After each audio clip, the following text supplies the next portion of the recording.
Oh, really? Oh, that's dorky. Yeah, exactly. That's what I'm here for.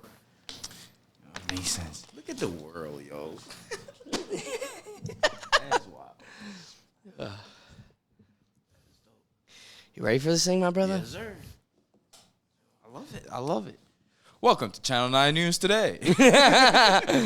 That's a perfect send-off. So I love that term, think tank. Think tank. You know what a think tank is? Like, how's a think tank go, Jim?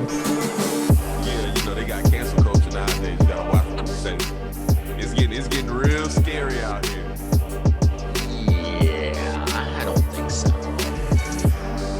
I don't know if I can take the conversation here, but we might as well. It's the Rethink Tank. Looks like you had a little bit too much to think here in the Rethink Tank. Hey, what's going on, everybody, and thanks for joining us again. I'm so happy to say we found a home for the Rethink Tank. We've all settled in, and I couldn't have found a better guest to kick off this new series, this new chapter for the Rethink Tank. It's my good friend and a best friend in this new social media space as we try to traverse algorithms, curate an audience, and try to make an impact to people, because at the end of the day, that's what we're doing this for. Right. And just the love of the game. And so let me introduce my good friend from Just Another Day TV, my good friend, Ricardo Wright. What up? We're here, people. We're here. I couldn't be more excited to have you, brother. I love the studio. Y'all will see on the quick vlog. I love the studio. Everything is great. Like, I feel like I'm on Channel 9 News. Okay? Let me stop spinning the chair. But, like, yeah, it feels... the lights, everything is just... Dude, I feel we got him out of Nantucket. The man's he's from the homeland of Jamaica, and we got him here in Cleveland. Cleveland's always where the heart is. Cleveland's where the... Let's use our Cleveland glasses. I love this too, Ricky bro. Brought me a gift. What better way? I have not had Douce, so this is... I feel like a rapper. We're going to... Douce. See, look at I don't know. French people tell us how you say. That's why I put the Nantucket hat on. But I love like this I deserve it glass, now. bro. Tremont, the whole Cleveland is on here. This represent pretty much Cleveland, Ohio. The fucking Polish boy. Sorry, brother. The Polish boy, Public Square, Euclid Beach. I didn't even know Euclid had a beach. You see what I'm saying?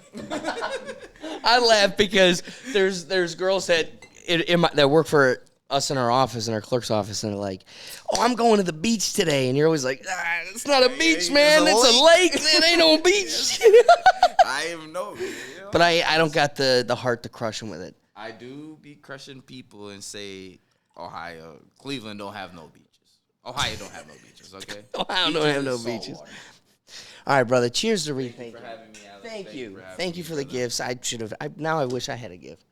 The gift is me being here, bro. You taking that the time truly to is me a on gift, here, bro. Thank you. All right, I have a perfect topic for us to start with. Yes, sir. It's an interesting thing to consider because we both are in the same space with similar goals, working in tandem with each other. However, the game plan, the playbook, in many ways is kind of different.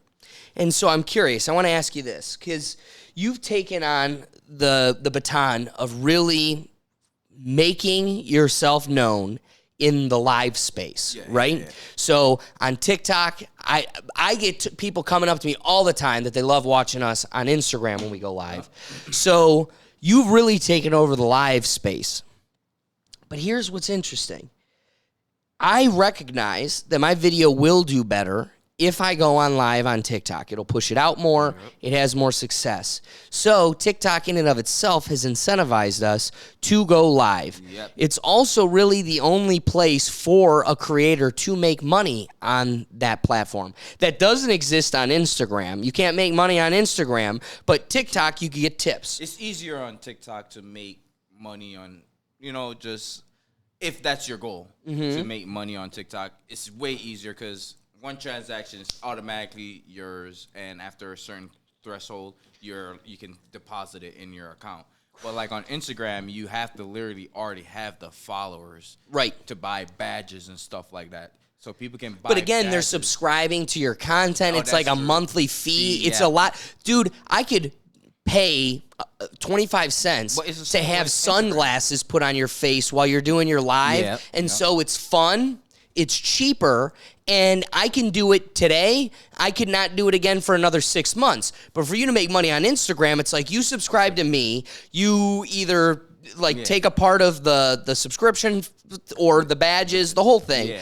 And that's more of like a long-term. Go ahead. I see what you're saying with that because, yes, they're subscribed, get the monthly fee, and while you're interacting with everyone, they also support within more. And it's more interactive, too, even though I'm the one that always go on TikTok. I'm like, please, no gifts. Please, let's just chat. Follow, subscribe to my YouTube. I don't want you to. Listen, man, you got to stop with that nonsense. You're in the game to listen. This takes a lot of time, a lot of work, and you're putting in. Pretty much, my manager producer says, Streetside College. He's like, yo, you need to stop. I stopped putting up like live goals and stuff of that sorts because, like, the space got too toxic where certain people just, come and gift you and they hope you're in the same clique and stuff like that. And it got too toxic for me. And I don't like the politics of stuff. I do stuff for the fun of it.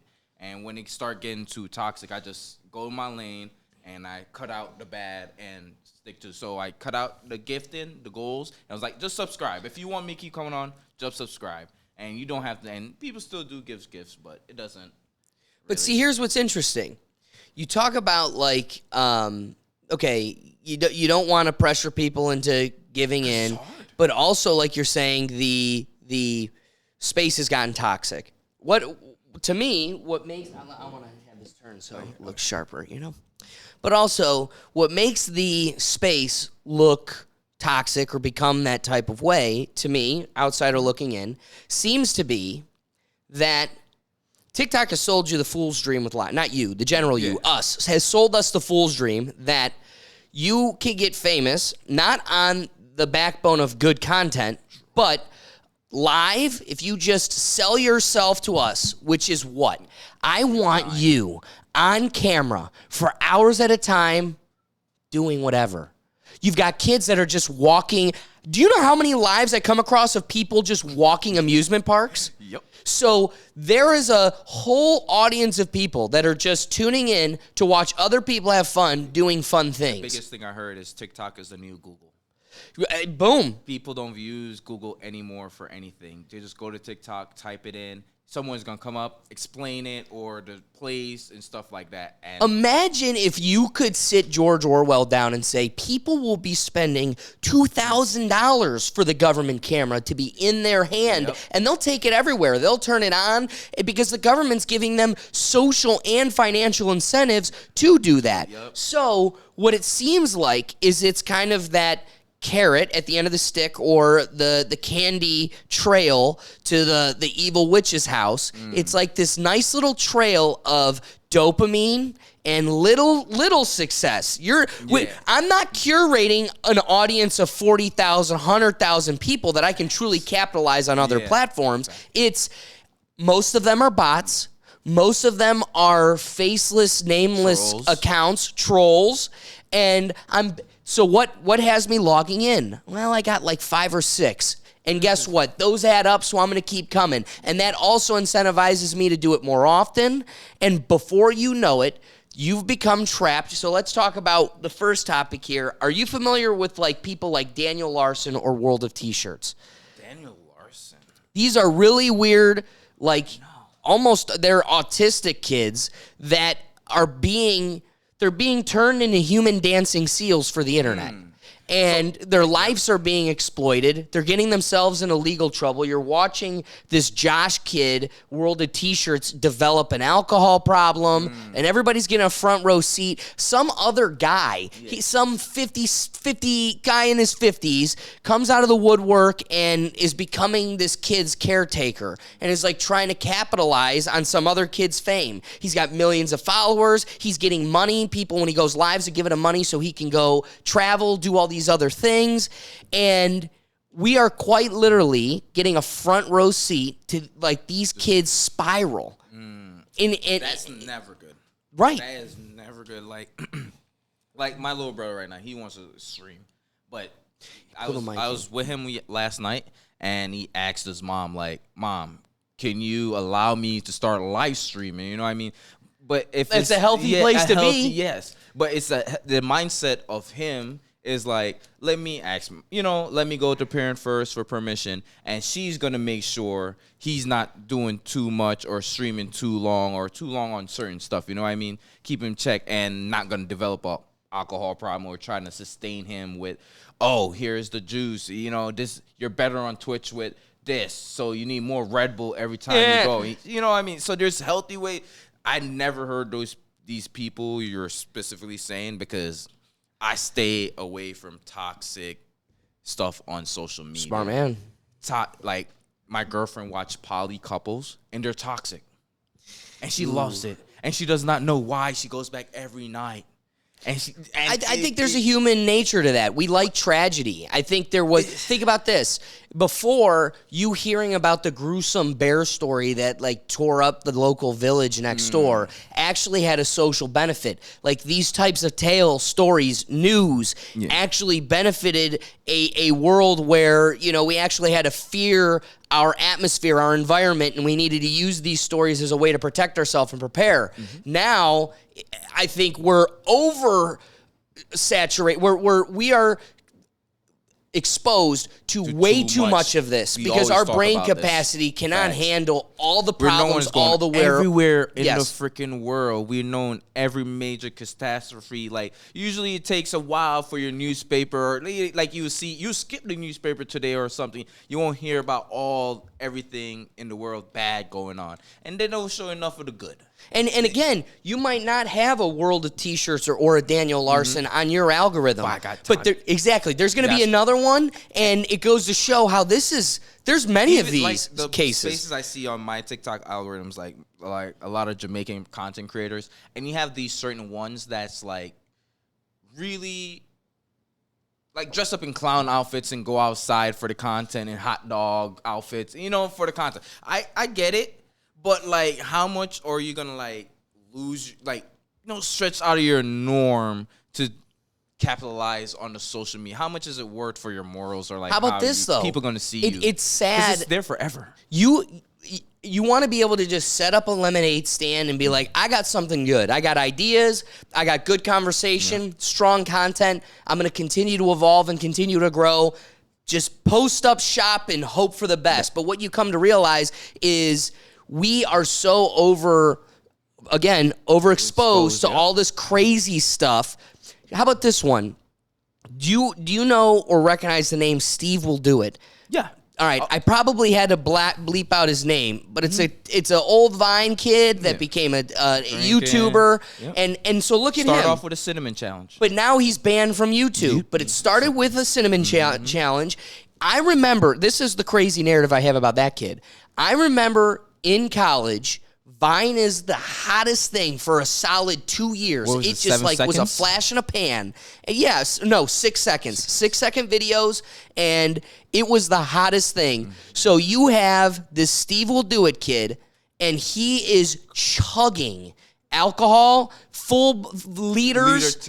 Tito's. And I remember looking at this kid as he's building an audience, and I'm like, how is this dude going to transition an audience to like something else? You can't. You're always going to be the liquor guy. Yes. But guess what? I was going to say, boom. To be commendable, this kid created an audience and transitioned it into a podcasting audience where he can sit in the same room as a president. That's why I got to give the freaking Nelk Boys a lot of credit, man. People like to hate on the Nelk Boys, but you just got to give credit where credit is due, man. Give credit where credit is due. Don't shit on, because you're just going to sit in turmoil forever if you can't give credit where credit is due. But again, let's get back to take the Nelk Boys, take Steve Will Do It. I want to even go into the music realm. Take someone like Hobson, right? You familiar with Hobson? I hear the name, yeah. So here's a dude that is really great, but has to start his career off with these weird white contacts. And take Marshmello. The dude's got a freaking candy on his head. Yep. Then you've got another DJ that's trying to mimic him by putting a pyramid on his head. And a mouse. Yeah, and then you got a mouse. And it's like, okay, you can't just go up there and deliver us a good time at a concert. You got to have something that makes you outrageous and memorable. But can you be memorable without being outrageous? I'd like to hope so, and that's kind of, I think, what you and I are doing in our space. You know, we're not changing our hair blue or popping an eye out. The best thing with you is your consistency, bro. Like, that is the formula. Like only formula I see to it is just consistency, because people are gonna gravitate. If it's not today, it's tomorrow. If it's not tomorrow, trust me, it's the freaking next day. Because especially if it's clean and informative content, those slowly pick up, but once it picks up, it just start rolling down fucking hill, and it never stops. So it's just all about consistency. And you're right. One thing, like back to the live stream. One thing I can't stay on live stream, do it consistently too much, because I drink on live stream. And if I do that, I have to drink, and it's burning the pockets, and it's just like not healthy in the long run to just. It really does have a health impact. So I just try to schedule the times. Then I have the Nalette, so you gotta schedule the time for her, and not because when I'm on stream, I go for hours. Right. TikTok tell me you've been here for 90 minutes, so you're going to take a break. That's they look out for little benefits. So yeah, but make sure you come back, or else you'll fall off. You'll never be famous. So give us your time and show us where you're at all times with your George Orwell reality. One last thing I do want to get to is you kind of brought up the situation in regard to Marcus, and it really strung a chord with me with how this technology can sometimes get beyond the parents and like the older generation's understanding. So like it's really great that you have a familial culture where your kids respect your parents enough to kind of like, again, I don't need to ask you because I could go on this and you wouldn't even know. But one, I respect you, but also I know whatever your decision is out for my best interest, and there's kind of this mutual relationship. That's on the parent. But what happens is a Wii gets created. My dad thinks it's just like my Xbox, just like my Nintendo. It's just a game. He lets me put it in the basement at 13, and now I have unfettered access to the internet with no internet history, where we're looking at boobs on a giant TV at 14 years old. But that's on the parent to either but again, your times, if my dad knew, if my dad knew that existed, he's cracking down. Yeah, but okay. Nintendo isn't selling. Your kids can access the internet totally unfettered with no control. They can play Mario and Super Smash Bros. And my dad's like, "You've played Super Smash Bros. I will get you Super Smash Bros." But isn't that still like... So what happens when I log on to TikTok on Christmas, this last Christmas, and you've got a 7-year-old going nutso because mom got him an Oculus. Oh, Lord. And you're like, you don't know what you just gave. I don't know what you just gave your kid. You don't know what you just gave your kid. And it goes back to the parent. Why are you giving your 7-year-old an Oculus? Well, no, you know what it is it goes to show that we're major ignorant consumers. We just consume. He had a phone before me as a kid, but his time were limited. You're not touching his phone until you go outside the house. Yeah, it's for dude. emergency only. You know what I mean? So dude, I got a C in Spanish, and I was only able to text for an hour for like 4 months. It was like 1 hour you had. Parents used to do it so cut back in the day. You only can text they block it from 8 to 3 o'clock. And it wasn't like they took it. It was like the phone did not work in between. Yes, just shut it down. The first person I saw was our boy, I don't know. You can believe this or not, but Savan. Oh, yeah. It is first. He's like, it was from this time you can't access your phone at all. I'm like, wow. But my dad never gave me those restrictions, but he knew that I wouldn't cross certain boundaries. True. You know what I mean? True. The boundaries I cross is just being a teenager, sneaking out and stuff like that. But certain things within reason, right? Yeah. Like again, you were able to do that because it didn't get to the place where all right, now we got to burn down grocery store because you know, whatever. I watched Corn back in the day. You know what I mean? There was a Corn password going on B Bros. I don't know if anybody know what B Bro website is, but B Bros, and it was like this. Everyone in Brecksville had this password, but I made sure I never got to where they are saying kids nowadays are just so infatuated with Corn nowadays. Like they'll sit there after school all day, every day, and that's all they look on. You know what I mean?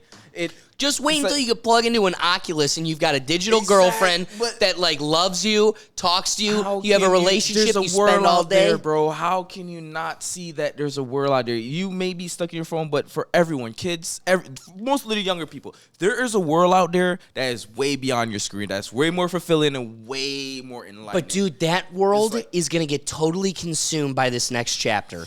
I can't wait to get to our next topic. But before we do that, how do we stop that? Dude. Oh, well, anyway, but what's gonna consume it is, let's just get to like what AI can do, right? My God. So I'm seeing the new evolutions of video or even picture editing. You could crop somebody out of the background. You could take a photo and then shrink it so it's like a small fraction of the frame, and the AI will fill in the rest. And it'll finish the beach. It will put the mountains, like extend the mountains. Instagram is off the chain. Oh, totally. Oh my God. It's over. What? That's video. That's pictures. How about this one?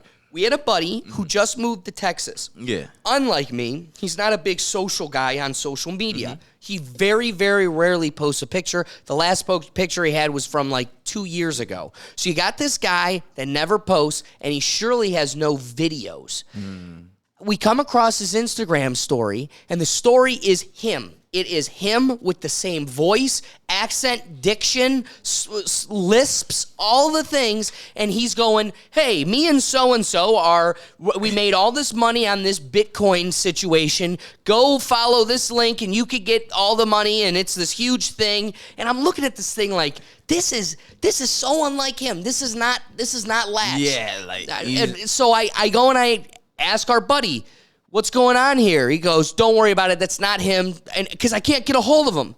Finally, the next day I talking to him, and he's like, yeah, dude, they hacked my Instagram. I can't even get into it. And they're posting pretending to be me. The person's DMing me. So, and I ask him, I go, dude, how did they get your voice? How did they get, like, you talking? He goes, if you notice, it's a video with me without my glasses on. I never have my glasses off. But I was Clark Kent for Halloween in the last picture from 2 years ago with my glasses off. So they took the face from that picture, and he goes, I have one video in my archive. That video isn't even on it's archived. It's not even on my post list. Oh my God. And it's of me recording someone else. I'm not even in the video, but you hear me talking. It takes the voice from that, recreates this. Dude, it's going across the internet. There's people getting calls from their kids parents, going, being exactly. kidnapped and stuff like that. And I'm being kidnapped. If you hang up from me, they're going to kill me. So you got to wire them X amount of dollars. And so now parents are saying, we got to have like a safe word, say like pineapple. So I know that you're actually, this isn't an AI. My two favorite people have been warning me about this for the longest. Charlamagne the God and freaking Joe Rogan. Yeah. They both of them been saying it forever. And so again, they're both reality's getting intelligent consumed. people. Yeah. Like, you know what I mean? May not be intelligence and y'all smart people were like, credentials, but like in life experience and just living and being open to everything. Like, they are very well-connected, rich, well-off people. If they're scared of it, what should I be if I'm not even at that status yet? You know what I mean? Like, it's... And, like, the Kanye, I sent you on TikTok the Kanye. Yeah, like, dude. That shit was hard. Kanye's rapping a song that's hard. totally AI totally made it up. Exactly, because you hear lyrics from each different songs or stuff he's, like, said And in it was the media. popping, dude. It was hot. And I'm like, yo... It's over, man.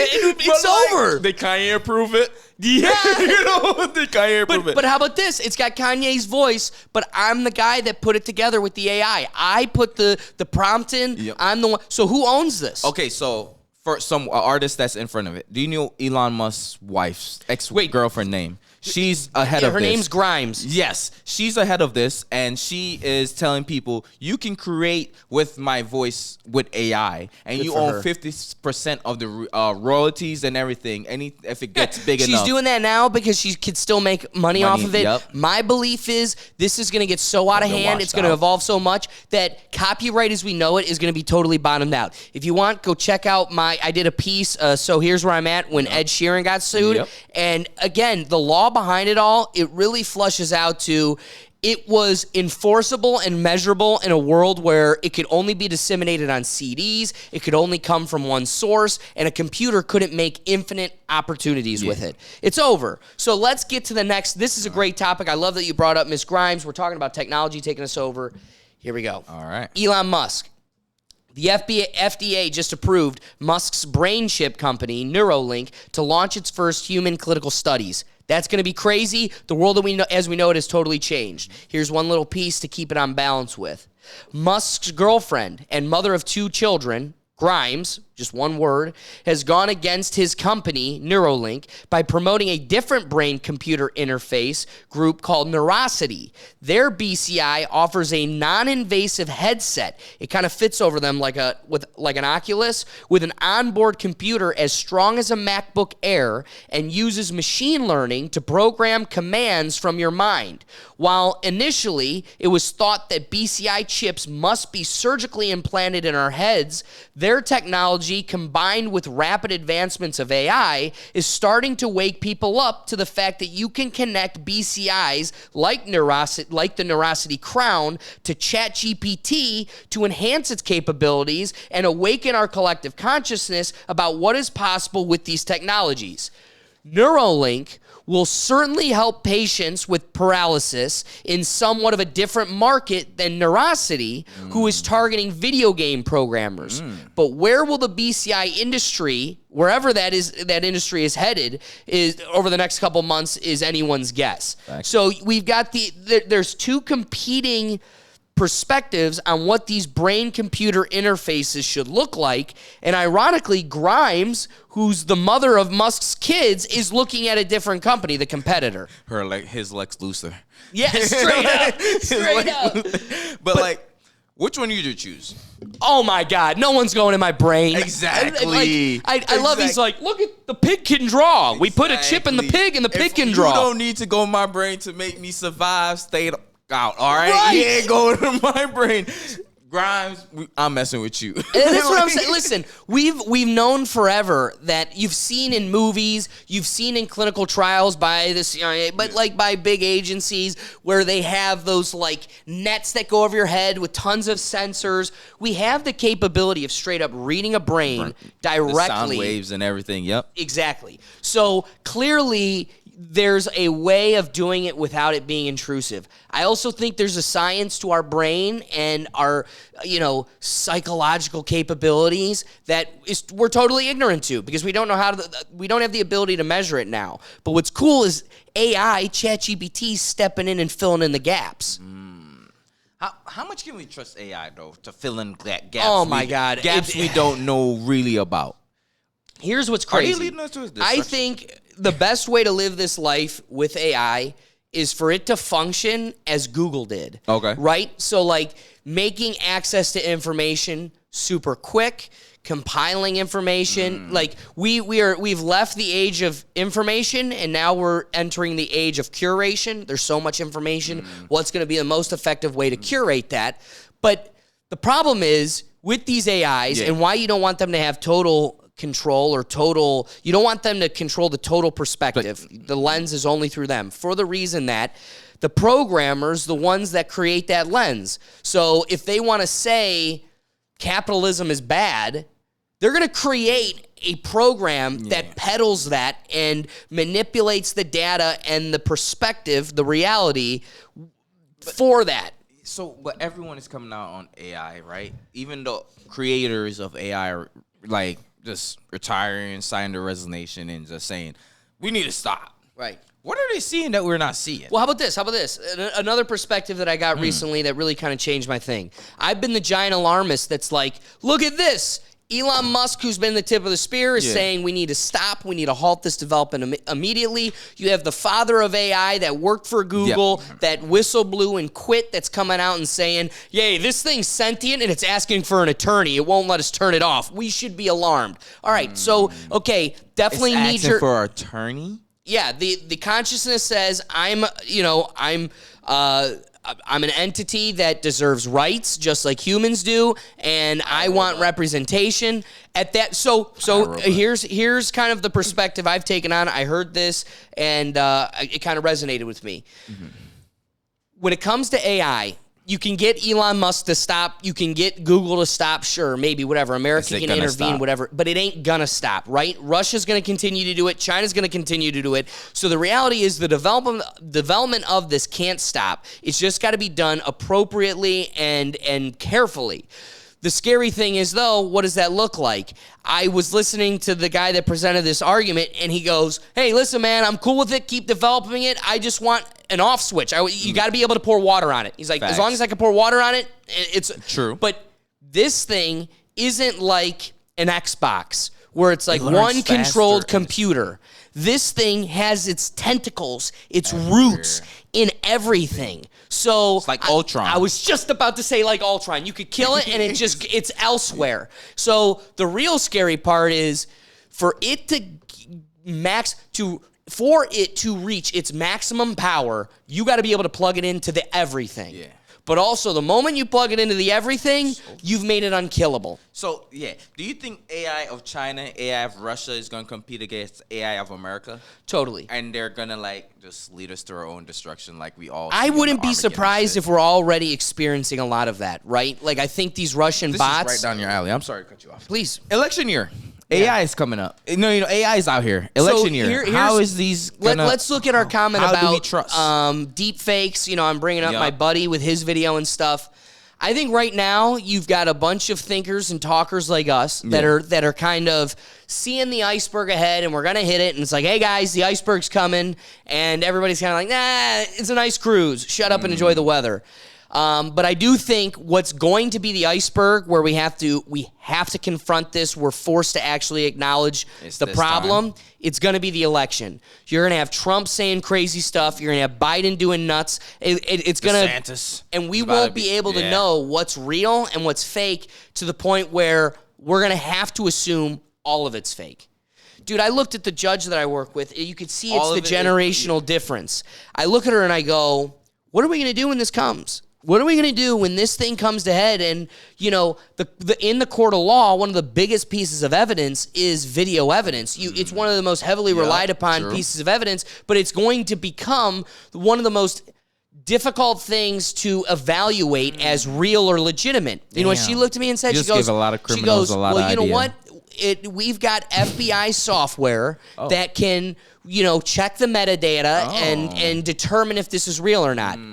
But here's the scary part about that, Ricky, is now I have to have blind faith in a program I don't know or understand and had nothing to do with its creation. So the government is going to supply us. And we're guilty until proven innocent already. So totally, right? Oh, my God. So again, now you'll be able to create a video. It's going to go into this magical program that... Believe me, we have integrity at heart. We care about you, and we're doing this for you. And it's nothing but pure honesty. Why would we ever manipulate the data? We would never do it for our own benefit. So now I got to blindly expect you to use this program, it be honest, and determine the outcome of this evidence and, ipso facto, the case itself. Nope. So I think what we're going to experience is once it becomes immeasurable, all of it will be gone. It will be unusable. So we're going to start, is this going to be DNA is the most I think so, but also let's agree, what made our society increasingly more safe? Was cameras. And they always keep testing just extra stuff to security. Make sure. Yeah, security. So what they all say is, I think it's like 4 days with the grid being down, the world goes to hell, and everybody starts just stealing and looting and killing each other. And it's because Automart, AutoZone, Walmart, all these places, they can hold down the fort of anarchy, just looting and crime, for a few days. But the point at which you've got no evidence, you've got no video, no technology for the sirens to go off at the front of the store. Nothing. It's like about 3 to 4 days, everything comes tumbling. So that's the other major fear is when I say that, that's the whole power grid. That's your ability to charge your phone. That's everything. Yep. But I do think there's going to be a point where law and order and civility is going to have a real hard time keeping itself grounded in a world where we can't use video. I mean, look at George Floyd. Justice only found itself because other people were able to hold it accountable. At the point at which you can't do that, or we can't tell if it's real or not. Yep, we're kind of screwed. We're kind of screwed. But it's scary. It's scary just the fact because like the system is already hard enough already, and then your alibi is just got to be super tight now. I don't know. You got to have like 20 freaking witnesses everywhere you go. Everywhere you go, you have to check in with everybody. No, what you got to do is be on TikTok Live 24/7, so everybody streaming. Like I was watching this thing on YouTube. This stalker was following a streamer. She was going to walk through all of Thailand, and the streamers caught it. She didn't caught it. Wow. And when they pointed out, she started recognizing, like, she would stop, he would stop down the street and wait till she passed and come up. And they called the cops, like, all over the world in Thailand. The cops came up, and no one knew what happened to him. Oh, nope. Like, a couple days ago, he got checked into a mental hospital. So, holy cow. I don't know. It's scary. We just got to live with our eyes, man. Get off our phones. Start opening up our eyes again.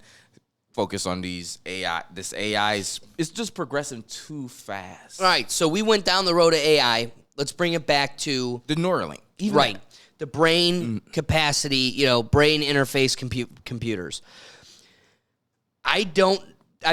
That's the end of the world as we know it. I mean, come on.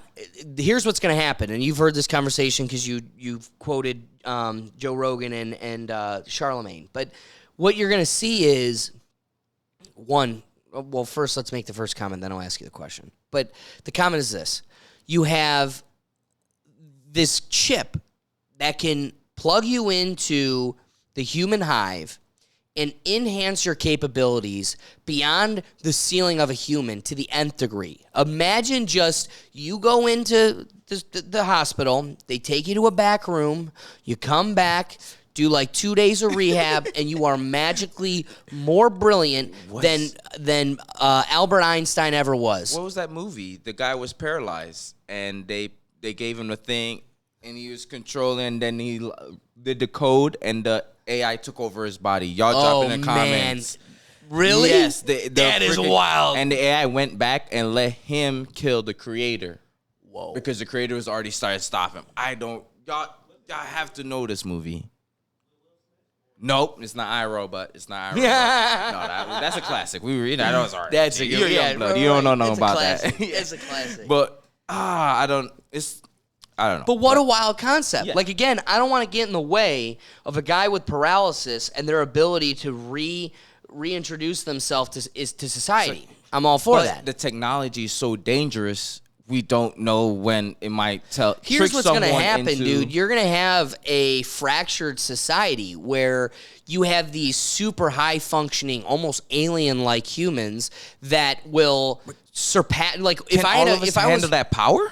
No, that's the scary part about it. There's people out here doing loony things without all this knowledge already, and they be also. How much control can this computer have? Like, do you control the computer, or is there ever a time where they can stop you from having a particular thought? They could stop you from taking on a particular action. Even have that in your head where someone can control, like, shut down the star. But again, what's going to happen is you're going to have a small trickle. Few people have it, then a lot more people have it. Then employers are like, oh my God, the capacity of this person is 1 billion times higher than.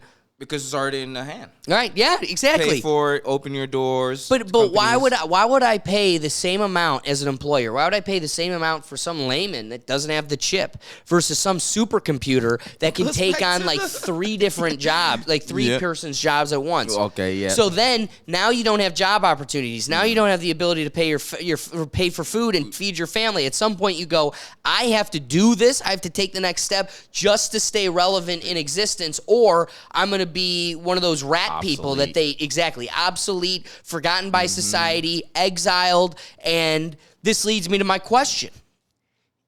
Is this the mark of the beast? That's what they always say. That's what I've been hearing since I was a kid.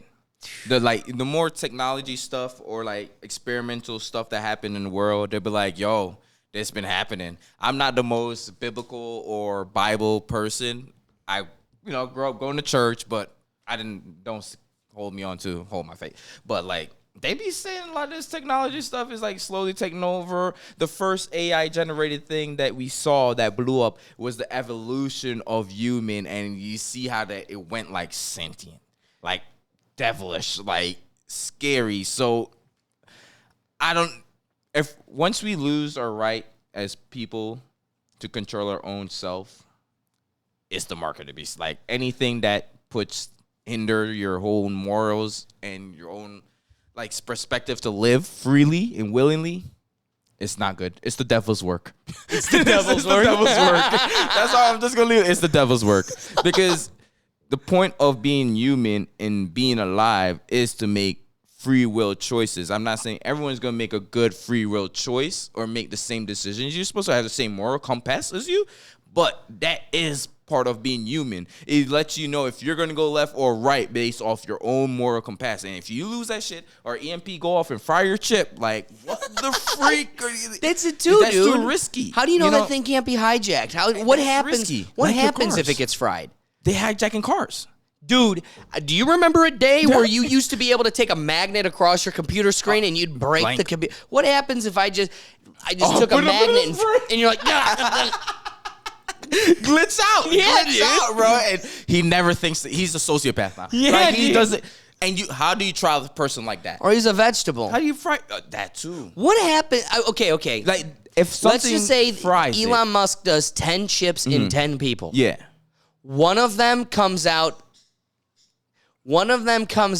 like the classic Ted movie. You ever seen the movie Ted? Yes, Ted the Where teddy bear. At the Yep. end of the movie where he's like, you gotta put the stuffing in wrong, but I still love you. And then he's like, I'm just fucking. Exactly. Like, Yep. that is going to happen to somebody. Somebody's coming out of it and they're like, you kind of messed up with the chip, but I can definitely access Instagram quicker. And that doesn't make sense because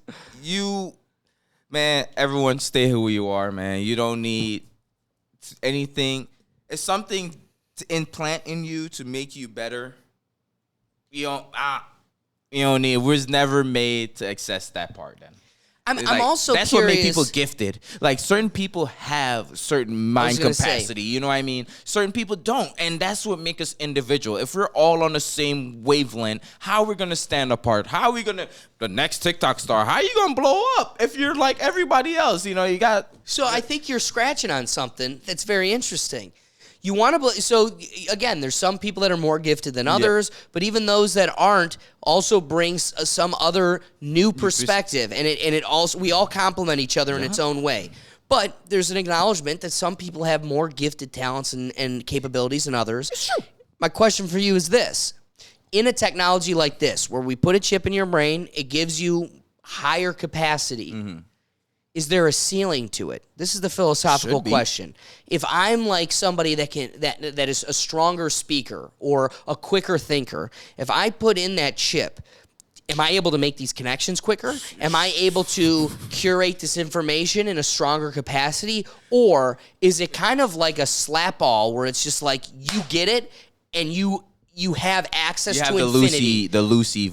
Right. mindset. Like, can you take somebody that has Down syndrome? Can you take somebody that is just, lower level average academics? Can you take somebody that's honors or high capacity and they all reach the same spot? Or is it you come in with a little bit higher of a deck so you come out a little bit further with the But, all technology? right, think about it. Like they say, Elon Musk have the bergs. You know, if you watch Flagrant 2, the bergs. You know, bergs. he's got the bergs, eating If he had hamburgers. this at a young age, is he still going to be the same Elon Musk that want to go to the moon and wants to create selfless drive in the top, tunnels to make efficient, or he's just going to be like everybody else that's just on the same wavelength, same chip? Or what happens How much when- of an individual are you still going to be with something that's enhancing you instead of you like really? I think you really going through touched on your- something. I think, Oh. a development like cure for cancer, a development like world peace, those seem like a fool's dream, an impossible feat. But what compels somebody to take on that dream and fight for that is somebody who who is a little bit foolish, but that also has the wherewithal to dream and take us there. So what happens when you know everything and that little bit of foolishness gets snuffed out? You read all the philosophy there is to read. You are aware of the world politics to a depth that you could otherwise never reach, and you realize this is unwinnable. You'll never get Israel and Pakistan to befriend each other. It's over, and you never even attempt the feat because the technology gave you this perspective that it's also going to implant in every other person that has access to infinity. All right, you know what it's going to be like? It's going to be like, say the regulation is you can have it when you're 18. By 30, your life is going to be dull. It's like going to be the movies you see the vampires surviving thousands of years. They know everything, know anything to do. And you're gonna want that regular fulfillment, and you're gonna have to just take back time and just take that shit out and go really search, because you're gonna already know. Do you think there's an off switch? You could turn it off, like you could just like boop. Like turn out. I pull an AirPod out of my ear and the music stops. Can I just like touch the back of my head? Ex-wife comes in with, you just have it on. When you have it on, you do what you want. When you take it off, you take it off. Dude, I think that's gonna be infinitely attractive to the world. That's way better. I'm already attracted to that. It's the limitless pill without the side effects of a pill. And you can turn it off when you want to turn it off. You don't have to overstimulate yourself to something or anything. You know what I mean? But why would you not do that? Right? Because they're crazy people out here. What if I told you the mark of the beast didn't have to be a permanent tattoo? I believe that. Like it's a removable mark. Plug in when you want. Go to the lakeside beach whenever you want. Because first it started with piercings. That's the mark of the beast. Then it was tattoos. Yeah. How funny is that? How funny is But how long until your tattoo is able? You've seen the microscopic type of chips. They'll tattoo it into your body. I'm gonna make it look like a rose. Or a lady with big voluptuous chests. Whatever you want. You want it to be the mountain landscape. It also can tell you exactly. Let's go with some Tony Stark. Some Nanite ink. Whatever That's you're what I'm feeling saying, today, man. You just switch. Damn, man, he just changed the way. Wow, man, your arm's a moving billboard. Scary world. And we're gonna live it, dude. We're gonna live it. So, all right. So AI is getting so crazy, right? You're gonna start walking into stores, and instead of there's we see this instead of there's a mannequin, it's gonna be a virtual screen, and your face gonna be on that man. You're gonna see your clothes already right when you walk in. Just read your face, your body shape, everything. It tells you this way, dude. It is crazy that everything, all of this technology, while it is down the main road of enhancing your life, it's perfectly paralleled with maximizing marketing schemes. And destruction. Oh, yeah. This is the control. Consume. Do you think AI is already smart enough to where it's saying, like, government is already, like, ain't it? Oh, yeah. And humans. Where we laugh that this is like Starnet from Terminator. Mm-hmm. And then weeks after it's talking like Starnet from Terminator. And you're like, okay, let's not give this thing legs and guns. You just watched Disney growing up? Of course. Remember Smart Home? Oh, dude. AI taking over the house? Dude, I laugh all the time. I brought it up again this past week, but there's no better meme on the internet than it's a lady in black and white, and she's on a old phone, and she's talking to her neighbor, and she's like, I don't think I should say that over the phone. They may have wiretapped the phone, and I don't want them to hear it. And then the next frame is a lady in, like, the modern age. She's in her kitchen, and she's looking at her Amazon Alexa, and she goes, wiretap, can you give me a good brownie recipe? And it's like, man. Yeah, but, like, all right, safe home is a perfect, like, line. How, it helped the human. I step on my floor, I get warm, warm floors and stuff like that. But where is the turn off? They had a turn off switch. Where, you said it earlier, where... I got to be able to pour water on it. I love that statement. Turn off switch, how is it There possible? isn't one. It's impossible. Like I said, the problem with this is its roots it becomes Ultron. Yeah. It becomes Ultron. It's in everything.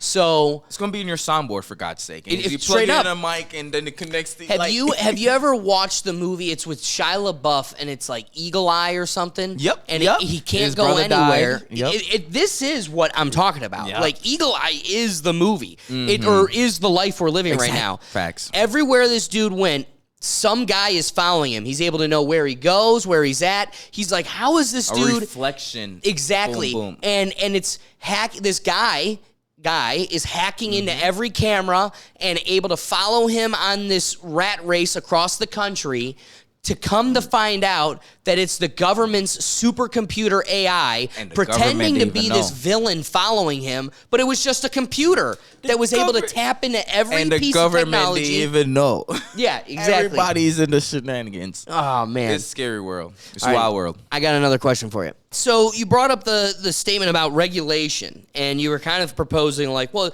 you can't get it plugged into your head until you're 18, and then we continued. But it's like, do you think they'll have a policy like that? First answer the question, because then I'll get to my statement. Do you think they'll have a policy where you can't do it until there's you're regulation 18? on everything.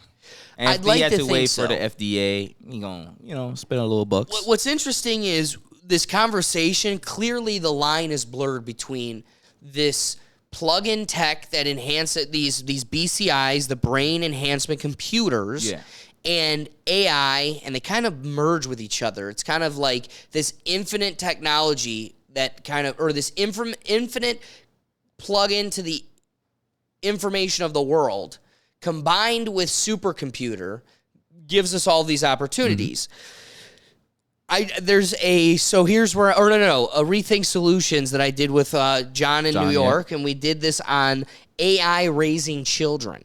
And China just came out with all this technology where robots are little characters that can Oh my talk to them God. and teach them, and they become their friend.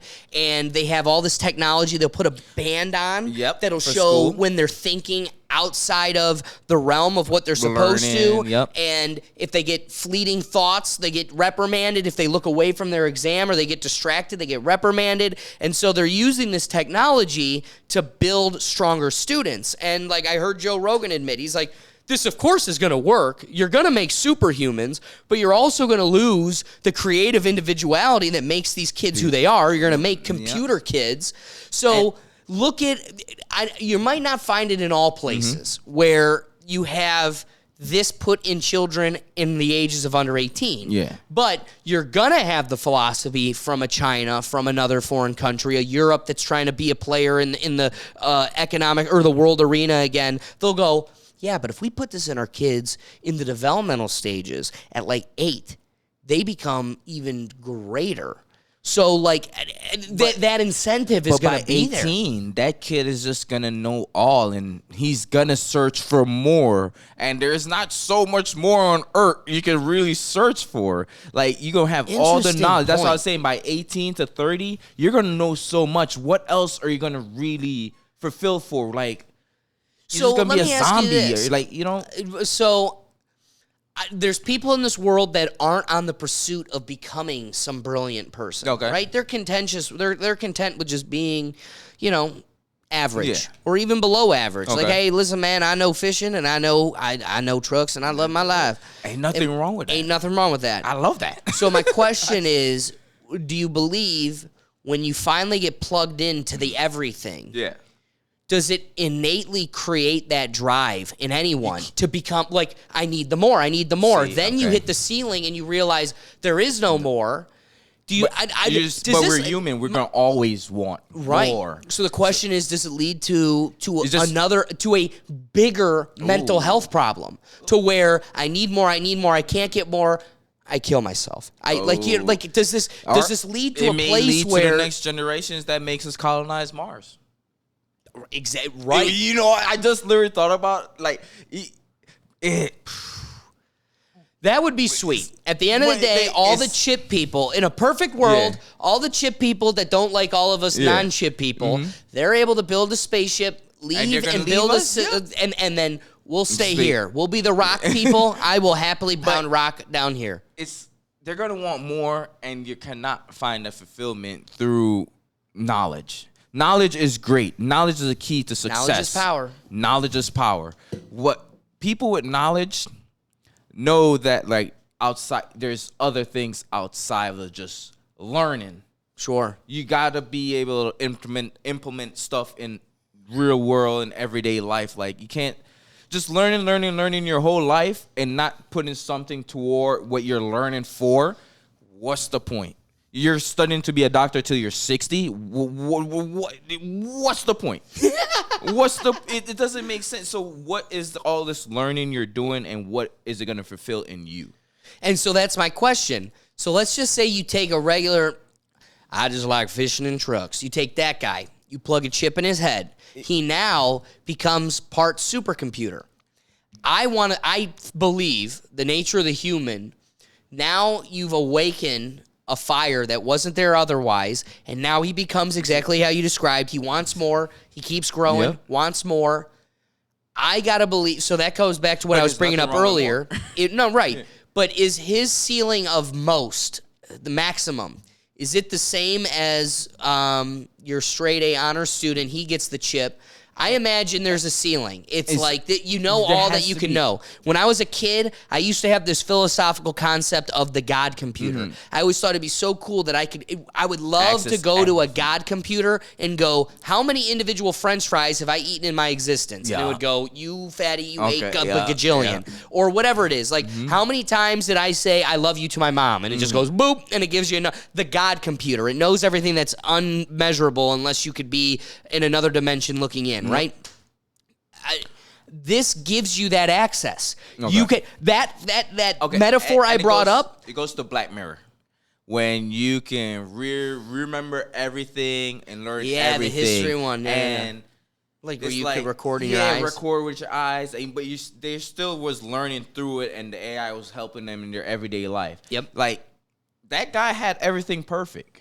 His wife had everything perfect. But the human instinct still took over and did something, cheated. That's a great point. So are we still going to have the control to make those little human decisions that make us as individuals? Wow. That makes us stand out? Or are we all just going to be literally just knowledgeable zombies walking around here?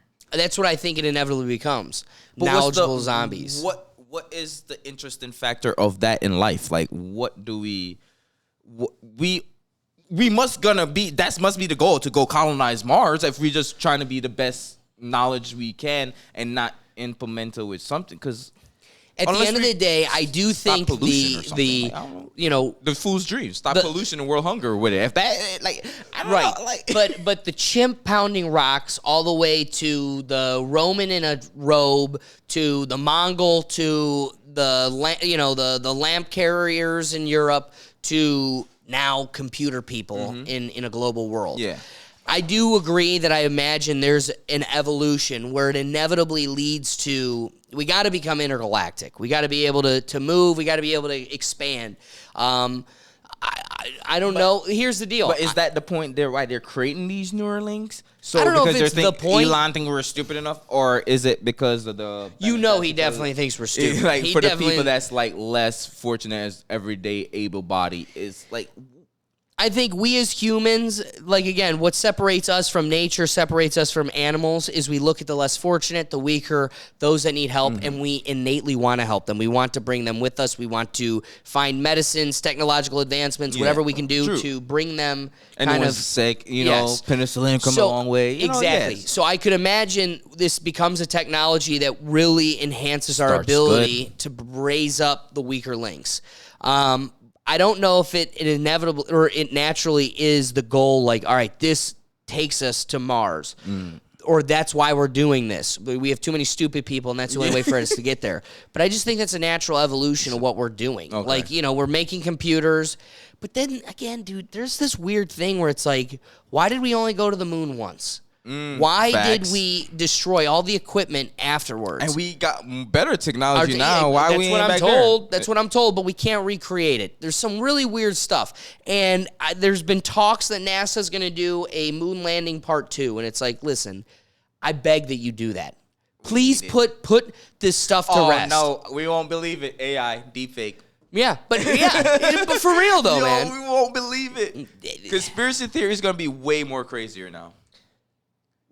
Speaking of conspiracy theories, let's pivot. I'm gonna bring up two final headlines that leads us kind of with the final thought from George Carlin. But before, people did not believe the moon landing was real back when it happened. The grainy, you know what I'm saying, with the grainy footage. Now, yeah, it's coming. Better picture, everything. If it's too crisp, there's no grains or nothing jumping, it ain't real, bruv. I'm saying it ain't real. I love it, dude. You can't even do it. If you do it too good for us, too, I still ain't going to believe it. And that is a wild world. It's wild. You're right, though.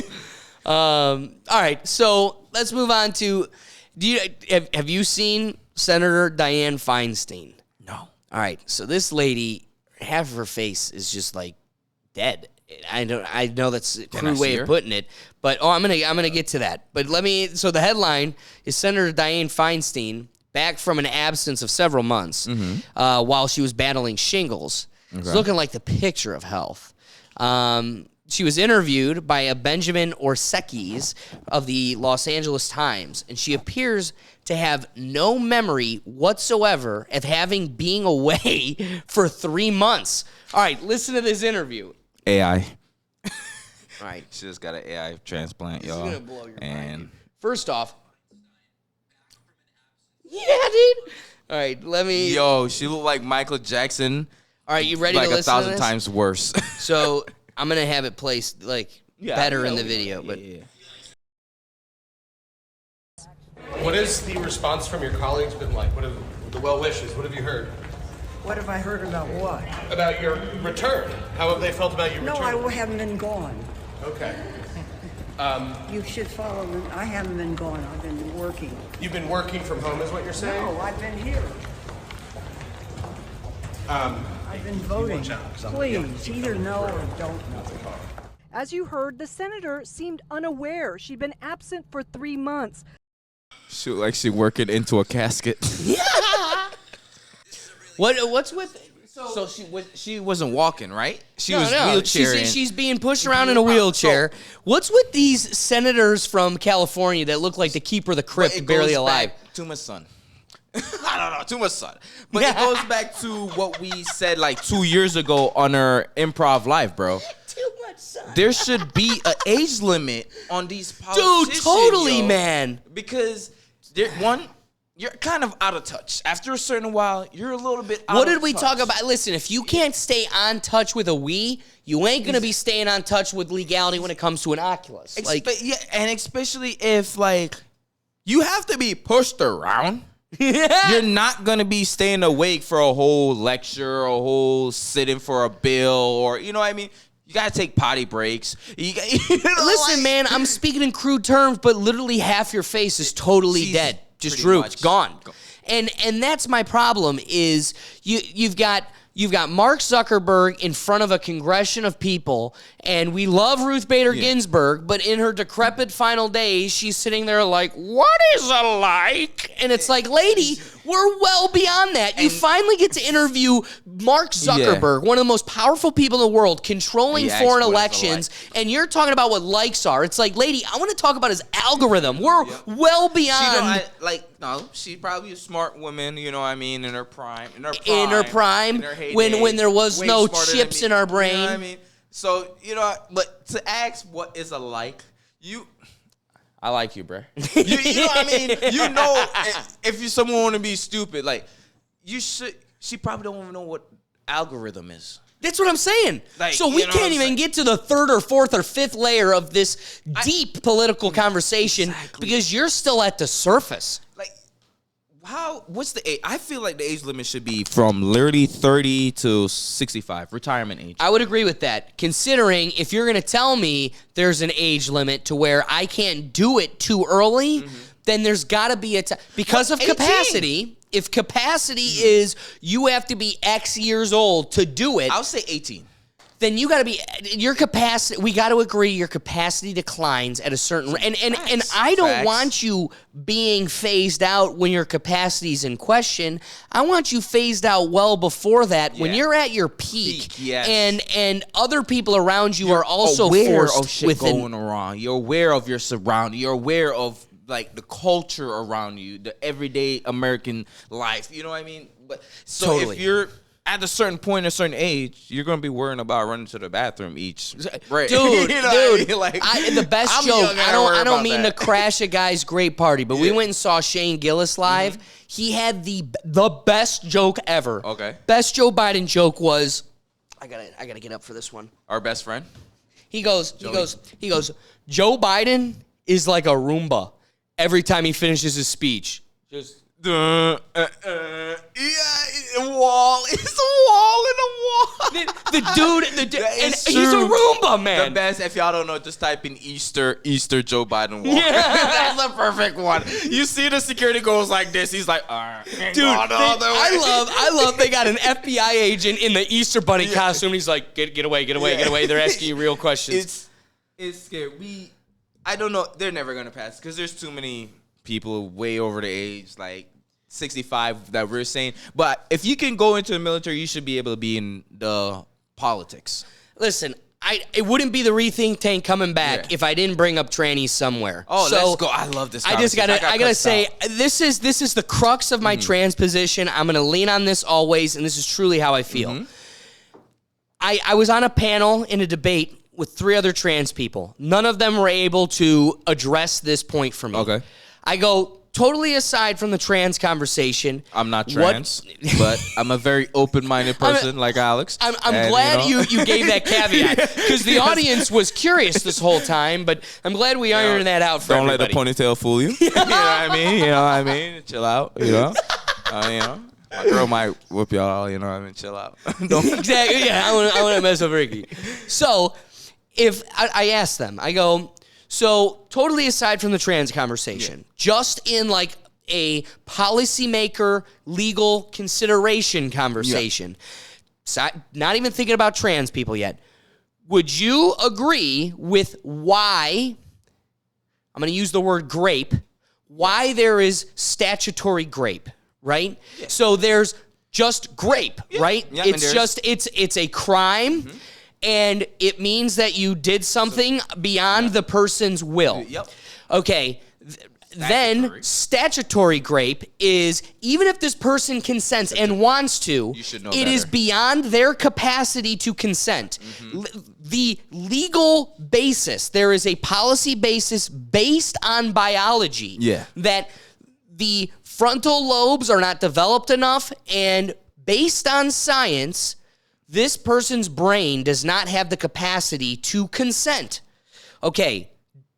Or person be making on the panel, decisions. do you agree that these types of policies should exist because the biology of this child is so vulnerable and still developing? Yes. So if the person cannot consent to a sexual activity, how can they also now magically have the capacity to cutting off their hot dog? I don't know. Or getting a glizzy. I don't know. Or getting a glizzy like, from the weenus meat on your elbow. Like, okay, I'm not gonna lie. We meet some very, like, over our years, I'm pretty sure you met, even in middle school, we met some kids that's way weird, like, at our age, they were way more ahead of their time. Like, the way they carry yourself and everything. And developmentally. Yeah. You know they were more developed.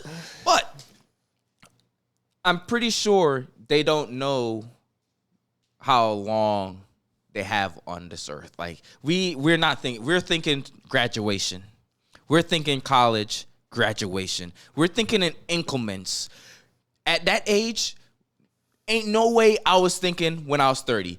If I was thinking when I was 30, I was like, I see him. He's cool. I want to be like him when I'm 30. But there ain't no way I'm like, I want to clip my glizzy off and But also, the real problem is how many of those people or kids that liked wearing a dress and liked all of that grow up to just end up being gay. I didn't realize this, and I'm so thankful my hormones weren't jacked up and I didn't have any surgical preventions because it developed out of me. Also, when are we going to acknowledge in the conversation that a trans person is 6 times more likely to be autistic? Also, then coming back to capacity. Wow. I don't want to be punching down and beating one topic of people that I think truly need our help. Yep. I think we're coddling an illness and we need to help people. But the reason I even brought that up is because when we talk about GRAPE and when we talk about this type of consideration statutorily, there is a deep understanding about the biology of our brain. And it actually, that's really the whole basis of the whole thing. So if we can say you don't have the ability to make these major decisions and truly evaluate your risks right from wrong. With your own body. Exactly, with your own body. The government's still going to say no because we know your brain doesn't give you that ability. And, us as adults know better already because we are past those increment stages in our life. But at what point are we going to acknowledge, okay, so you didn't have the capacity as it was built yet. At what point are we going to acknowledge when that capacity starts breaking down? It is like a bell curve. And I want the person representing us blindly and speaking for our interests to be at the middle of that bell curve. As you're going up and getting smarter, and as you're coming down and getting dumber, I don't want none of that. Yeah. And there's a reason for it. I feel like there should be a law like there should not, no child under the age of 18 should be able to get a brain chip. Not even just transition. I thought we were still on transition. No, we are. We should, it should be after 18. Once you military vote, you had you're still not at full brain, but you will feel better. The child will feel better in yourself that they made that decision at that age instead of something cool. The parent he's okay with and doing because I was growing my hair because my dad was growing his hair at that time. Yeah.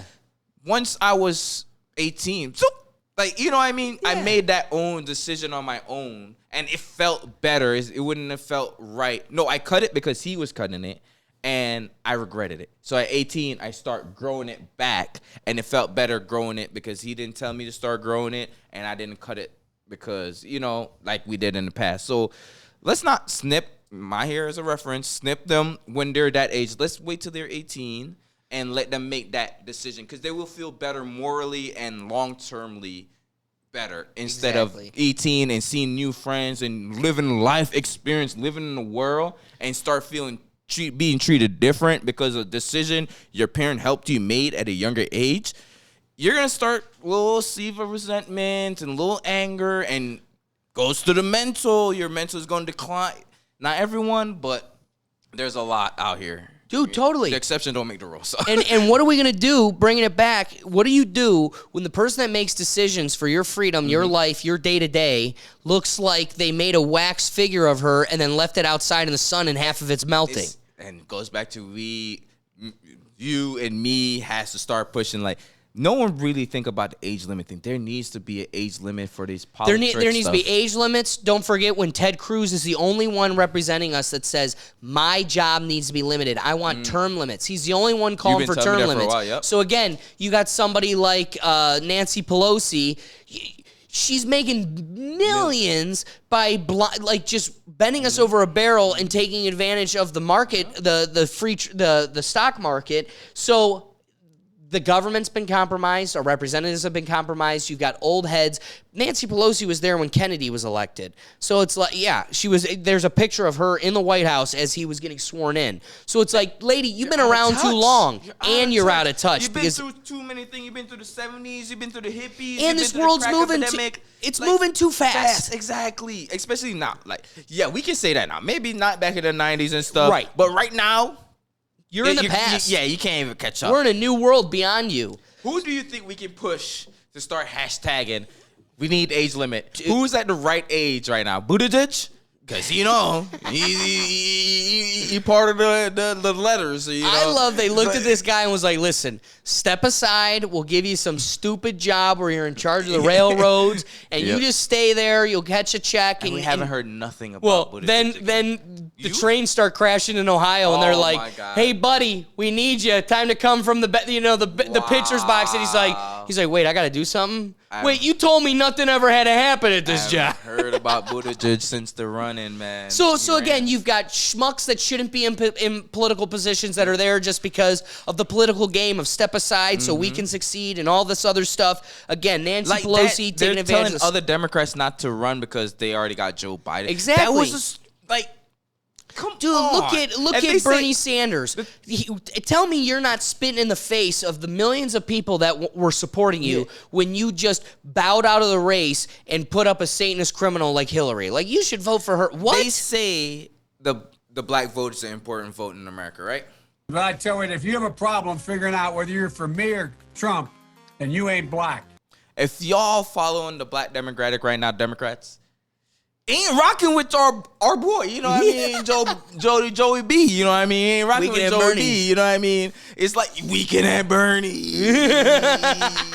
Like, it's not rocking. And for y'all just to blatantly come out and spin, like, literally, I feel like the American people face and say he doesn't have a competition, even though there's been so much stuff that's been, like, at tense within the own party and the people, and say no competition, he's just up and running. That's kind of not even fuck self. It's kind of just shit in our face, right? Right. We got all the control. Whatever you say, don't matter. And just go to the poll, like you always say, and vote blindly because this is what your parents been voting on for years. It ain't right. People are getting smarter. And maybe, you know what? Maybe this is good because I think it is. It's overexposing people. Because they're out of touch. They don't see that people are actually picking up on their crap, and maybe this is by 2030 the change will be here. Dude, that's totally true. Let's get to the last. I got one last headline. We go from trans so that to politics to but again, right now we're talking everything about is intertwined, which is scary. Look at the powers that be, the small percentage that are calling the shots and pulling the strings. Who they are, the type of people we're dealing with. So I want to go to one last thing. There's this, some would call conspiracy theorist leader. Her name's Whitney Webb, and she's been, there is no person more well-read on these conspiracy topics and all of this. She's at the tip of the spear. No, but she's been on a couple other ones around her, or that around him that are friends with Joe. But again, I just want you to consider this one thing in regards to the 4 billionaires subpoenaed in the J.P. Morgan Epstein case that's recently going on right now. So check this out. Epstein at state had to pay out like $65 million or something like that to victims or something? Yes, and that was a recent lawsuit. But again, no justice. Nobody's sitting behind bars. Again, Ghislaine Maxwell gets found criminally, she's criminally convicted of her crimes, but then also nobody's going to tell us who she trafficked kids to. Yeah, bro. You're convicted of trafficking. Secret man that was running like he was owned Victoria's Secret. Let's get to it. Yes, Victoria's Secret. But then also this goes so deep. It's in J.P. Morgan, J.P. Morgan Chase, one of the biggest, banks in America. So check this out. Yeah, I think that's fair because if you look at some of this information coming out, as particularly of the J.P. Morgan case, there's a lot of powerful people that are potentially on the hook for enabling his sex trafficking crimes, particularly Jamie Dimon, one of the most powerful bankers on Wall Street. So, that's hugely significant in and of itself. And again, some of the other people that have been subpoenaed as part of that case, the two co-founders of Google, Sergey Brin and Larry Page. And apparently Larry Page is so concerned about being served papers in this court case that he can't even be found. They've tried 5 different addresses and can't find him anywhere. And that's really astounding when you consider the ties of Google to the CIA from its founding, its collaboration with mass surveillance, and the fact that the New Albany Company, which was incorporated by Jeffrey Epstein, owns the land on which major data centers for Google, Amazon, and Facebook sit on. And no one's talking about that stuff because at the same period of time that happened, Epstein was setting up this insane DNA data mining company that he called a biomedical Google. in the U.S. Virgin Islands, and he wanted to sequence the genes of all these young Virgin Islanders, and he started funding education initiatives for like little kids and teens. Very suspect when it's Epstein, right? Because he wanted them to basically run servers for this company for him, and he wanted to train them from an early age on. I mean, there's so much crazy stuff here, and as you start picking away at it, I think it becomes really clear why they're focusing so much on his sex crimes. And again, it's not just his sex crimes, as they occurred over the course of his lifetime and career. The mainstream media focus is specifically on sex crimes from 2000 to 2006.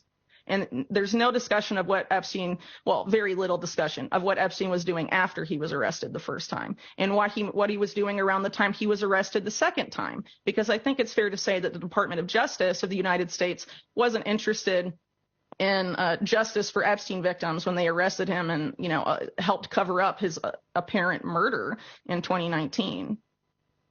Wow. I mean, when I talk to you, it's a little like talking to RFK. Like that, it makes me realize that this is deep. Okay, so let's consider this. She's talking about all this suspect activity. We're talking about senators that are dead, presidents that are dead, senators and representatives that are manipulating the stock market, manipulating foreign governments. They're in bed with big tech. Look at the Twitter files. You've got now these banks and everything involved with the sex trafficking of children and all of this stuff. It seems totally embedded into the bedrock of everything that is our culture. What do we do about it? Okay. See, I can't even answer. I'm going to have to answer a question with a question. I hate that. I hate it, but I'm going to have to. How do we get back politics to politics? What it was supposed to be without the big donors and pure transparency. Yeah. And direct knowledge of what's happening. Here's what I think ways to solve this. Either a cap on campaign funding. Okay. I've raised this back in the old chapter of the Rethink Tank, so I'm glad to be bringing back old thoughts. But one thing that I think really solves our elections and these issues we're facing is instead of your money for campaigns coming from anybody that donates, we give a stipend to every individual American registered, and now you have to get your funding from the people. I can't just go to the swing states and focus on them because I won't have enough funding. So now I got to make sure that my attention touches all the people, and that's the only way that I'll be able to afford my campaign, but also get the reach I need to have success. And then you got to visit every town, like you said before. Exactly. And then the most important part is now your policies, your goals are no longer in the interest of the person that gave you $1 billion, but it's us. It stays with us, and there's no other manipulation outside of us. I need to go look. This man teach me a lot, and that's one of them for the $1 stipend for everyone. That is one of the best ideas ever, and also fuck these two parties. We need to break a two-party system. Yes, we definitely need. We need 10.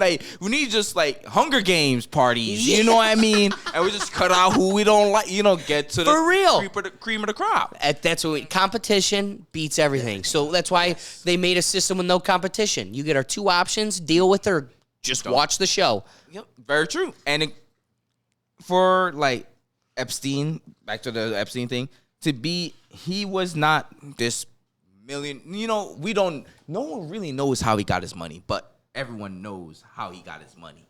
Exactly. Yeah, right. And what a statement. All these people are in his book. It's not the first time we're hearing about it. It's not the first picture. I knew about Jeffrey Epstein before the trial and everything. I've been seeing this face a long time. Never could put the name to the face, but I always see this person around. I'm like a security guard. He's always in the background. And for it to come out and Epstein He was Island, the dude creeping in that girl's TikTok, little did you know. Ooh. In the background of her TikTok live.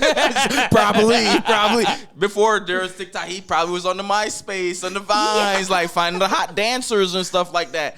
Have the managers out here. Deshaun Watson. That's my, what I mean? Go Browns. You're gonna... Go Browns. Go Browns, baby. What if Deshaun Watson come out of football and be a politician? Oh, man. You voting for him? I'm just thinking about the thoughts that will go behind it. That is, I think, the day we're living the Idiocracy movie where he's always been the clean-cut guy. You're right. So, and it's this little and maybe it was a little cult I think if thing he they can had going on in Texas. If I can sit him down and he can explain to me Israeli and Palestinian relations, okay.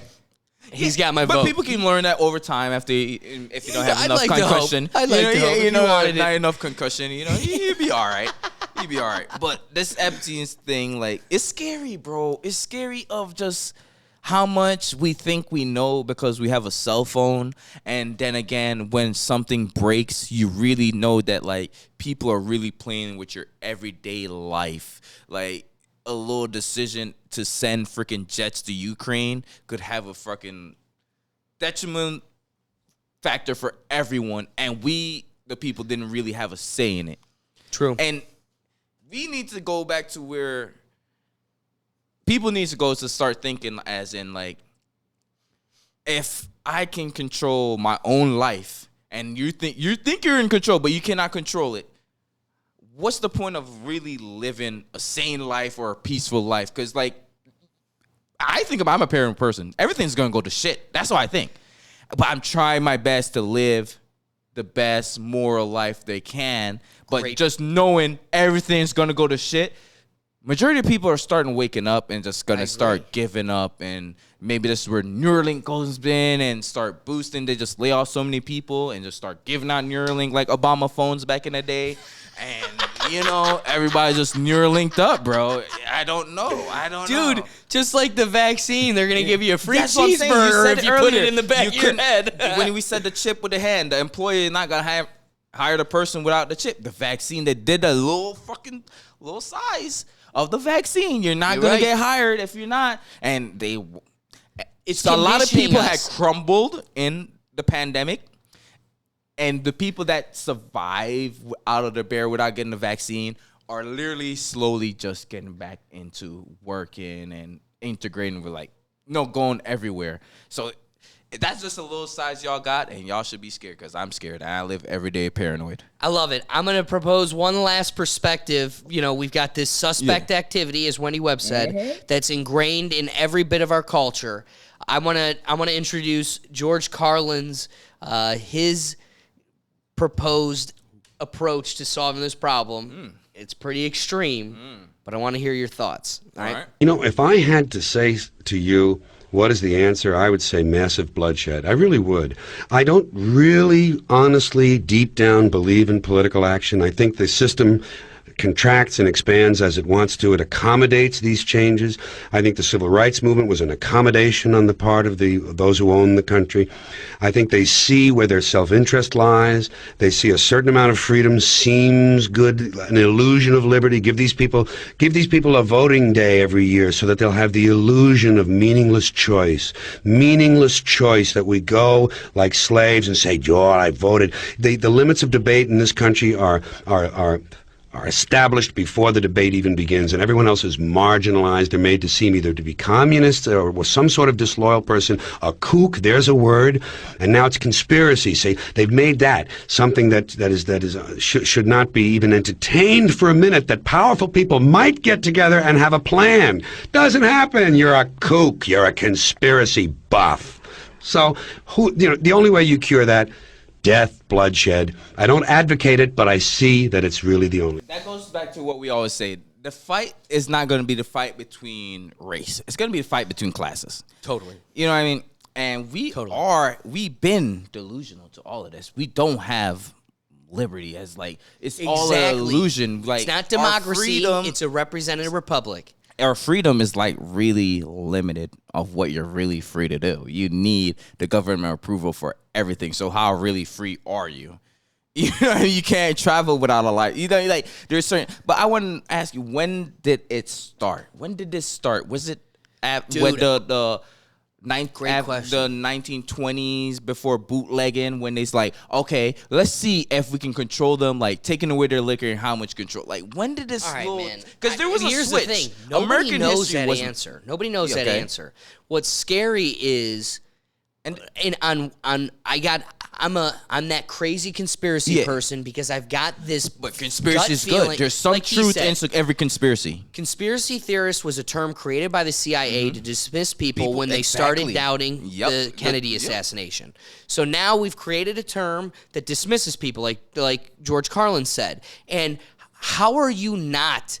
Like, how removed from this realm do you have to be to think that powerful people are not colluding with each other to make power greater? Yeah. Okay, so I don't want to.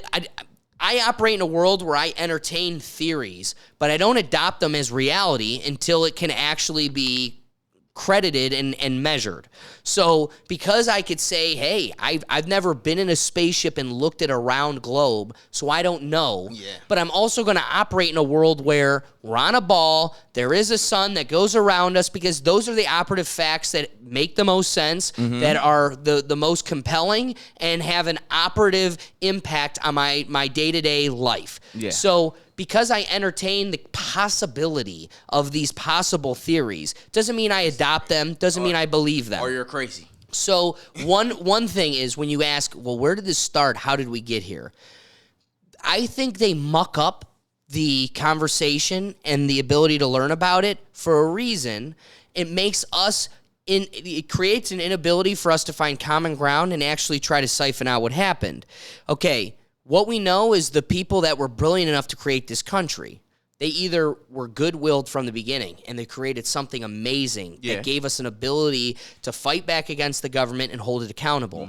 But there's enough in it that shows that these were pagan people that might have had a more satanic, ritualistic approach. Skull and Bones. Skull and Bones. The Masons. These are the people, look at the Rockefellers. Look at all there are families and Rothschilds. Like Rothschilds. At what point did these powerful people take control? Was it from the beginning? Was it transitioned? All we know is this whole thing, the game, definitely was from the beginning of government's ability to create perspective, whether that's with the radio, whether that's with TV, whether that's with the printing press. At the point at which they could create narratives and start creating perspective, what has totally shaken up their ability for 2 centuries to create ideologies and perspective was us connecting with each other. Technology, you could if there's a wall between us, you're states away. If you're states away, I have no if it takes me 3 weeks through the what is it, the Horse Express, whatever it was called. Like if it takes 3 weeks to 2 months for my letter to get to you to tell you, hey man, that Abe Lincoln guy is actually up to no good, or whatever the case may be, if that's what it takes, they can print a newspaper that gets to you 2 months before it gets, that my reality gets to you. Yeah. Now they've created a whole reality for a populace. What disarmed them was, I think the internet got away from them. They created this thing and they were like, oh, whoa, Anybody they're talking too much. Upload from anywhere and everywhere and can actually see at. The thing is, seeing it at that time instead of seeing it 3 weeks later. Because you see it 3 weeks later, it's like, it already happened. Right. It's 3 weeks old. But when you see a freaking bombing happening 30 minutes ago, you're like, what the fuck is going on? Straight up. But you're so right, bro, because when you just named the Rothschilds and the Rockefeller, that's back to the railroad days, bro. And I'm thinking like, damn, they had to be in politician pockets to make certain things. Dude, look at Netflix. Now, I can't remember the family, but they are the family that fathered modern propaganda. Okay, well now, 50 years later, it's the same family that owns Netflix. Oh. Wow. It's like, okay, so you're telling me the platform that has 13-year-old twerking girls is, owned by the father of propaganda or the lineage of. Okay, so this has obviously been ingrained forever. How many decades is the media going to be lying to your face, bold-faced, and getting caught without apologizing or correcting the record before you go, this might be an arm of the government? And manipulating us. But that's what we're seeing more and more, because stuff is just like, we see reality and then we see the narrative they're trying to bring. Dude, how And it about doesn't this? align with reality. We're talking about an entity that controls our reality and our freedom that has gotten caught 100 years ago taking they put acid in the water for a small village of Americans, unbeknownst to them, just as an experiment. They were rats to the government. How were they able to do that? Those people weren't on the internet. They weren't able to make the rest of the world aware. This was a small, isolated case, and they were able to keep it isolated by not reporting it to the rest of the world. So these types of these nefarious actions have been taken forever. Yes, that's true. Because if East Palestine, Ohio would have happened back, Boom. we didn't know it until They didn't report it until TikTokers were making it obvious. We don't for know until everybody. 50 years later. Oh, people have been dying for years and years from this, and it's been like 2 generations, and that's how we find out a lot of stuff. Like, yeah, that's very true, and that goes back to the big companies controlling the politician and controlling, having just a little, being on each little board to have a little say. Like, okay, we shouldn't have put this out today. Let's put it out tomorrow. Hey, Jim. They asked to make sure you don't mention it, but like we got to follow up on this one, and it's a slippery slope, and it's only a slippery slope if people start waking up. If we, or if we make it a slippery slope to do, like for the for them, but also I think it's a slippery slope for us too, especially now because we have. We can see the right and wrong. Like George Carlin's perspective. If we push it to the breaking point to such a degree, it's going to lead to bloodshed. Yes. I look at this problem of corrupt politicians, corrupt power officials. It is deeply embedded like a wart. And I get that you can really only get it out if you totally burn it out all the way to its root. Yeah. You're never going to de-root this thing unless you totally kill it. Yep. I get it. But also, I've made this argument on the podcast before. I hate always resorting back to it, but I do have the position that I feel like bloodshed might end up being something that follows this, but I think the more important answer and approach is and always will be education. Yep. Now, Education, I don't know if that knowledge, means putting a chip in your brain to make you infinitely smarter. Knowledge is being aware of your surroundings, reading up on stuff, not taking the first thing you hear, run with it, actually doing... Asking questions, holding doubt, continue to investigate. Having doubt is one of the biggest weapons you can. Because you having a doubt, you're going to ask a question here and there and there, and you're going to come to your own conclusion based off your own smartness. You know what I mean? Totally. I'm a very stupid person, but I listen to smarter people than me, and I sound like I know something because I listen to the smarter people than me. But also, it's the company you keep, man. You surround yourself with people that want to grow. And again, I'm never going to sit here and go, I got a leg. I've always grow with you. I always learn from you. And it's you've got to have an open heart, be willing to. There's always going to be something someone else has to offer you. Very true. If you close the door to that, you're only hurting yourself. Facts. And that's what I said to Marcus earlier. Just keep being a nice person you are. Anybody that you just got to keep just pushing, man. Keep being that. Keep your moral compass about you the same. Don't deter your whole life because one person F you or one person didn't. The darkness in this world is going to try to consume you. Facts. It's going to try to make you infect the other people around you as well. The only way to fight that is with light, with an open heart, love, kindness. I think I say a lot of outrageous stuff. I poke a lot of bears, and I pick a lot of scabs on this thing. But I feel like if I always approach these conversations, no matter how sensitive they may be, with an open heart and hoping the person liberates me from my ignorance. I don't need to be right. I just want to grow. Exactly. I think that's how you kind of involve yourself in this space and not have to be worried, is it going to fire me? Am I going to never be able to feed my family again? Very true. I think as long as you're virtuous and you have integrity, you can really get into the trenches of these dark conversations and difficult thought concepts. Very true. I agree with that one. Dude, I love you for giving me your time, as always. I appreciate you taking the time, brother. I appreciate you taking the time for me to be here. This was the best way to kick off the return of this chapter. So another chapter. I appreciate y'all. That's it. Ricky, do me the favor. Tell them where they can find you. Hey, Just Another Day TV on TikTok, to YouTube, Instagram, and right in the middle on Spotify, YouTube, and that's where the podcast and the Nothing Crazy podcast is on YouTube and Spotify. We're on an 8 months hiatus because your boy hasn't been staying consistent. Woo. And, I just been in a funk. But, we're out here. We're out here More for the to people, come. by the people. You got stuff in the works. Yeah, it's coming. It's coming. We're going to have a quick vlog of what Alex, got to do that. This is going to be probably our only Ohio vlog with Alex. So That's we got to right. do that. Represent, baby. So thank you, Alex, so much. Thank you guys very much for tuning in and everything. I appreciate being here, brother. Thank you. I couldn't be more thankful to open it up again with yes, sir. Such a solid yes, person. Sir.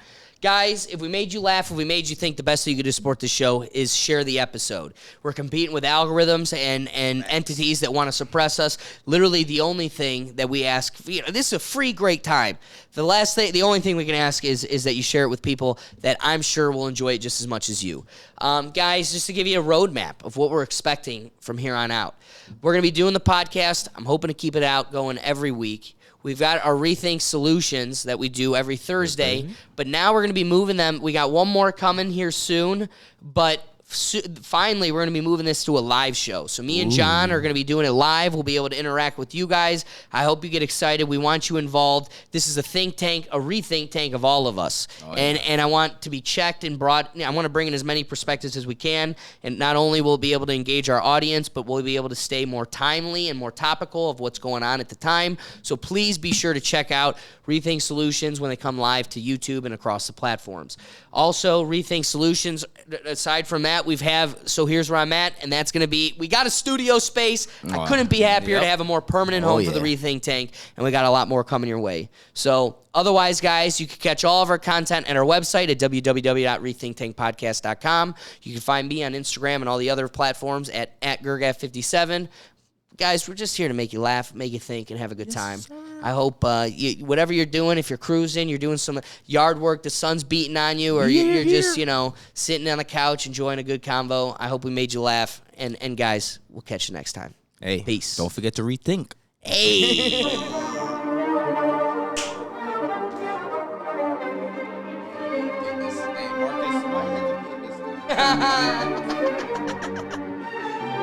Yeah, you had all the great clips, putting it together.